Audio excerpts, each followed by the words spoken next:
Hai, tingginya angka kejadian diabetes telah memberikan keresahan bagi masyarakat.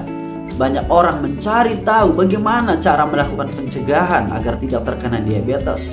Sayangnya, banyak juga orang yang tidak mendapatkan jawaban atas pertanyaan tersebut. Untuk itu di video kali ini kita akan membahas secara khusus faktor risiko apa saja yang dapat diubah sehingga kita terhindar dari kejadian diabetes. Tapi sebelum kita melangkah lebih jauh, jangan lupa kamu subscribe terlebih dulu supaya channel ini semakin berkembang. Oke, faktor risiko yang pertama itu adalah berat badan berlebih. Berat badan berlebih serta obesitas seolah telah menjadi sahabat karib dengan diabetes. Untuk itu sangatlah penting bagi kita menjaga agar berat badan kita tetap dalam batas nilai normal. Lantas berapakah berat badan yang normal tersebut? Untuk mengetahui berat badan normal atau tidak, dapat dilihat melalui Body Mass Index.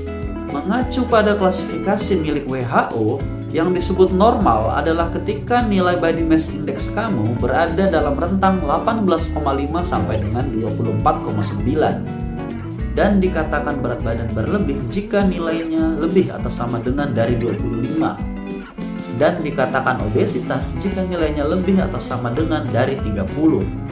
Faktor resiko yang kedua itu adalah kurangnya latihan fisik. Orang-orang yang kurang atau jarang melakukan aktivitas fisik beresiko lebih tinggi terkena diabetes. Lantas aktivitas fisik seperti apa yang dimaksudkan? Aktivitas fisik di sini dapat meliputi aerobik maupun anaerobik. Aerobik merupakan suatu latihan yang dilakukan dengan intensitas yang lambat namun durasinya panjang. Sedangkan latihan anaerobik dilakukan dengan durasi waktu yang lebih pendek namun intensitasnya tinggi. Contoh yang aerobik adalah berenang, lari, ataupun bersepeda. Dan contoh anaerobik itu meliputi sprint, angkat beban, dan lain sebagainya. Kemudian timbullah pertanyaan, aduh saya terlalu sibuk di rumah, saya tidak punya waktu untuk keluar.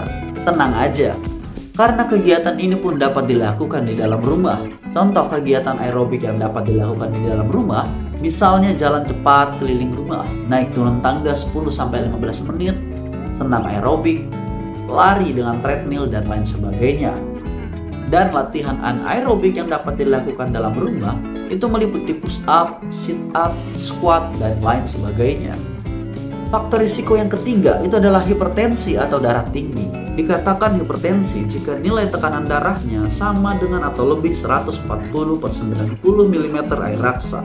Hipertensi sangat berhubungan dengan risiko perkembangan diabetes mellitus, khususnya diabetes mellitus tipe 2, serta merupakan faktor penting terkait peningkatan kejadian komplikasi.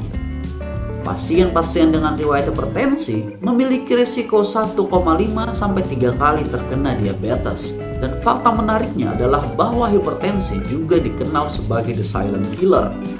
Tentunya sangat menyeramkan kalau kamu punya dua the silent killer dalam tubuh kamu, yaitu hipertensi dan juga diabetes. Faktor risiko yang keempat itu adalah dislipidemia. Dislipidemia merupakan kondisi di mana kadar lemak dalam darah tidak sesuai batas yang ditetapkan atau abnormal.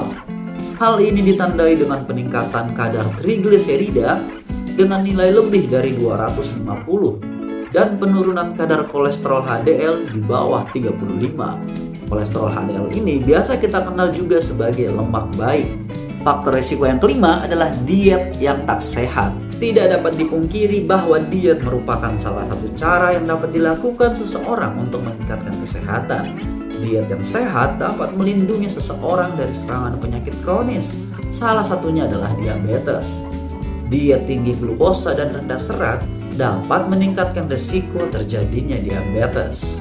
Dan tahukah kamu kalau pasien diabetes itu sebenarnya memiliki menu diet yang berbeda ketimbang dengan menu orang yang tidak diabetes. Nah itu dia, ada 5 faktor risiko yang sudah kita ketahui, meliputi berat badan berlebih, kurangnya aktivitas fisik, hipertensi, dislipidemia, serta diet yang tak sehat.